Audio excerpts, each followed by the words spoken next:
Algebraic expression.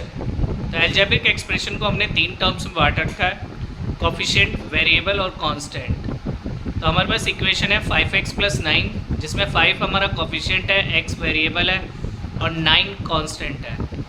2xy हमने एक और एग्जांपल लिया 2xy - 9, जिसमें 2 हमारा कोफिशिएंट हो गया, xy वेरिएबल है और -9 कांस्टेंट है। फिर हमने एक और एग्जांपल ले रखा है जैसे कि 9z - 8। तो 9 हमारा कोफिशिएंट हो गया, z हमारा वेरिएबल है और -8 कांस्टेंट है। फिर नेक्स्ट है हमारे पास एक्सप्रेशन टू द टर्म्स, यानी कैसे हम एक्सप्रेशन को टर्म्स में बदलें, कि हाउ मेनी टर्म्स, इसमें कितने टर्म्स हैं। जैसे हमने क्वेश्चन लिखा है 5x - y 9 माइनस का 9x² + 8y² - 6yz + 7। तो हमने देखा, हमने उसको अलग अलग कॉमा के रूप में अलग अलग बांट देना है। जैसे 5xy comma -9x², comma 8y², फिर कॉमा -9 - 6yz प्लस कॉमा 7। अब उसमें टर्म्स कितने हैं, तो हम देखेंगे 5 टर्म्स है, 1 2 3 4 5। फिर उसके बाद हमने एक और एग्जांपल लिया टर्म्स को कैसे एक्सप्रेशन में बदले। तो 3x², 4x कॉमा -3। तो अगर मुझे इसको एक्सप्रेशन में लिखना है तो सब कुछ साथ में लिख लेना है। तो 3x² + 4x - 3। Next coefficient. अब जैसा कि हम जानते हैं कोफिशिएंट होता क्या है, तो वेरिएबल के जो आगे होता है उसको कोफिशिएंट कहते हैं। तो हमने एक एल्जेब्रिक एक्सप्रेशन लिखी हुई है 5x² y - 6xy + 7yz + 8। अब फाइंड द कोफिशिएंट निकालना है x का। तो x का कोफिशिएंट देखो, तो x का कोफिशिएंट -6y है। कैसे, क्योंकि x को आपको हटा देना है, बाकी सारे एलिमेंट लिख देना है।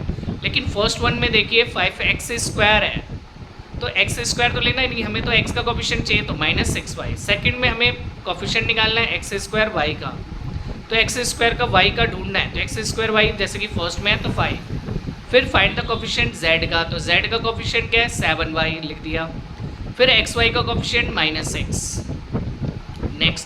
नेक्स्ट है हमारा ट्री डायग्राम। अब ट्री डायग्राम जैसा कि हमने एक एल्जेब्रिक एक्सप्रेशन लिखी हुई है 2x की पावर 3 y - 6xy² + 7xyz + 13।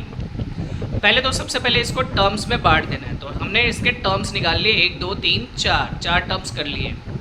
अब 4 टर्म्स करने के बाद उसके फैक्टर निकालने हैं, यानी कि उसको और टुकड़े में करना है। तो देखा आपने, नंबर को अलग ले लिया, वेरिएबल को अलग अलग ले लिया। फिर उसके बाद -6xy² है, तो हमने उसको दोनों को फिर से अलग अलग हिस्सों में ब्रेक कर लिया। फिर हमारे पास 7xyz है, उसको भी हमने अलग कर लिया। फिर उसके बाद 13 है, वो कांस्टेंट है, एज इट इज़ है। फिर हमने देखा x की पावर 3 बार है, तो हमने 3 हिस्सों में बांट दिया। फिर y 2 बार है, तो 2 हिस्सों में बांट दिया। नेक्स्ट हमारा लाइक टर्म और अनलाइक टर्म। जैसा कि हम जानते हैं लाइक टर्म वो थे जो सेम वेरिएबल वाले, अनलाइक टर्म डिफरेंट वेरिएबल वाले, वेरिएबल सेम नहीं होते। तो हमने एग्जाम्पल ले रखा है 2x की पावर 3 कॉमा -7x की पावर 3। तो x की पावर 3 दोनों में सेम है, तो सेम वेरिएबल। एक और एग्जाम्पल ले रखा है 5y की पावर 4 z -6z y की पावर 4। तो दोनों में सेम वेरिएबल है क्या, y की पावर 4 z और z y की पावर 4। तीसरा एक और दे रखा है 4x y की पावर 3 कॉमा 5y की पावर 3x -100x y की पावर 3। अब ये तीनों के तीनों हमारे सेम वेरिएबल है, यानी कि लाइक टर्म है। अब डिफरेंट वेरिएबल, तो x y की पावर 3 3x y की पावर 3 और 5z दोनों डिफरेंट वेरिएबल है, क्योंकि वेरिएबल सेम नहीं है।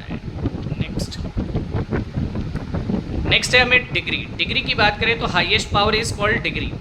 जनरली हाईएस्ट पावर यानी कि आपको ढूंढना है। जैसे कि हमने दे रखा है क्वेश्चन 2x + 7, तो 2x + 7 में x की पावर 1 है, इसलिए डिग्री 1 है।